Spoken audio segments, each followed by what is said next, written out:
కొండ దిగువలో ఒక పెద్ద అడవి ఉంది. స్వచ్ఛమైన మనసెరిగిన ఆదివాసీల బలగంతో పచ్చదనం నిండిన గంధపు నేలది. ఉన్నట్టుండి ఆ అడవిలో నిప్పుల వర్షం కురిసింది. పెద్ద అడవి మాడి మసైపోయింది. జీవ కళలేని మనుషులున్న శ్మశానంలాగా.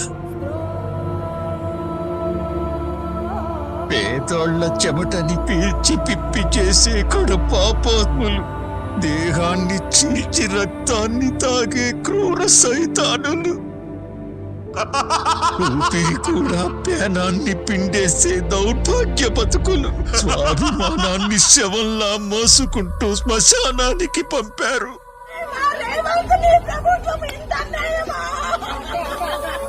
మీకు ఫార్మ్ హౌస్ మాకు కడుపు కాలుతున్నాయి, ఎందుకంటే మా భూమిలు పోతున్నాయి. అసలు ఎందుకు వచ్చింది సార్ ఈ ప్రభుత్వం?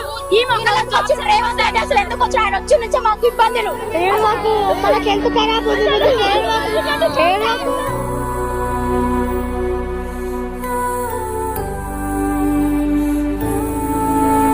అయితే సూత్రధారుని సూత్రాన్ని చెరిపి అహంకారంతో నిండిన రాక్షసుల్ని అంతం చెయ్యడానికొచ్చిన దొరని దీనులకి నమ్మకం కలిగించేలా తీసుకొచ్చింది ఒక మహాతల్లి.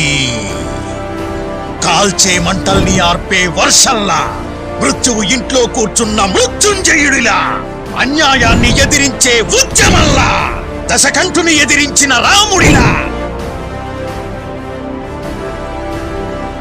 అమలయ్యేదాకా వదిలిపెట్టాం. ప్రజల తరపున అడుగుతూనే ఉంటాం.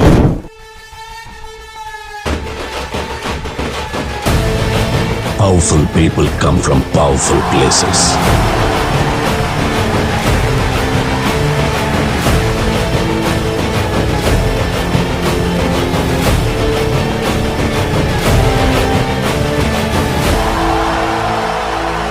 ఒకటే చెప్తా ఉన్నా, ఎక్కువ టైం లేదు. 2-2.5 ఏళ్లలో మళ్ళా మేమే వస్తున్నాం.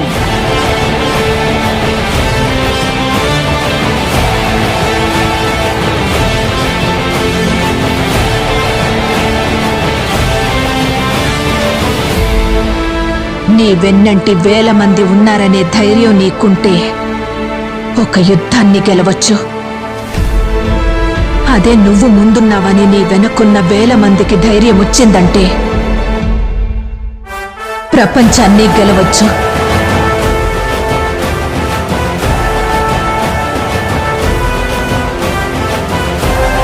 వచ్చాడు వచ్చాడు వచ్చాడు వచ్చాడు వచ్చాడు వచ్చాడు. ఇది మొదటి అధ్యాయం మాత్రమే.